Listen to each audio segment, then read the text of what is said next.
That's right. Back at it again, Full Custom Hot Dog. Here, we're doing a comic book review. I always kind of want to dabble into comics, and I was never sure where to start. The new Conjuring comic came out. I love the cover, by the way. I think this cover's rad. This is a variant. And I figured, what the hell? Maybe now's the time to do it and talk about comics. I grew up on comics. I'm not the most knowledgeable. So, if you're going to ask me questions about who did what, or who worked on what and where, I'm not going to have those answers for you, but I can tell you if I liked it or not. And since I'm already a horror enthusiast, I feel like I can answer those quite clearly. So, we have the new Conjuring book. This is written by the guys who have written the previous Conjuring screenplays. Now, it's worth also noting that this is a spin-off of the newer movie, The Devil Made Me Do It, which was pretty okay. I do have some issues with this book. One, it's $5, which isn't bad, I guess. Comics, I keep hearing, are so expensive these days. It's thin, and there's a lot of ads and stuff. So that's kind of a downside. The art, however, is very, very good. You may have noticed I switched gloves for more tactileness here. So it kind of shows you the background of some characters that happened or that were featured in the movie. I actually do really like the art in here. I think it's great. Not going to spoil this book for you either. A lot of dialogue setting up our character arriving here. And man, it's so short that I'm even afraid to skip around on camera. But I want to note that while it's short, one thing that is cool, I'm not going to spoil the end reveal there, which I don't think it's anything that crazy anyway.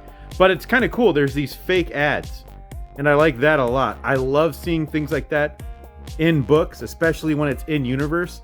So I kind of like the presentation of this a lot. And I think there's one more here too. I don't know if my tactile gloves are tactile enough, nor if they're actually tactile gloves. See, just ad city, ads. Here's your pages of books you can read in a sitting. This is part of DC's new line of horror books that they're releasing, so maybe I'll be following that line and doing reviews here. God damn, how many ads do we got, boys? Also, probably doesn't help that it takes me way too long to thumb through it. I thought there was one more of those cool little advertisements. But, so that's the end of the first book, is before that ad. And then there's like a second side story, which is cool and all. Nothing too crazy. I thought it was just very okay. It kind of reminded me of something in Creepshow, though. So it definitely didn't feel like a Conjuring story, but it did feel like a Creepshow short, like in the new Creepshow series. I could have seen it being its own standalone story there. But I dug this enough to where I would buy part 2 at $5. I like the art. The writing is solid. Am I curious to see how it fits into The Conjuring? Not exactly, because I didn't think the movie was that great. But it'll be kind of neat to have some backstory explained. There's a universe there. If you watched my Conjuring review, I think there's a great universe that could be explored, but I don't think they're doing it. That's my problem. That's one thing I did like about Insidious, is I feel like it really explores, and I'm surprised that's not as big or bigger than The Conjuring. Because that world to me feels much bigger than what we have here in the Conjuring universe. But anyways, a decent book.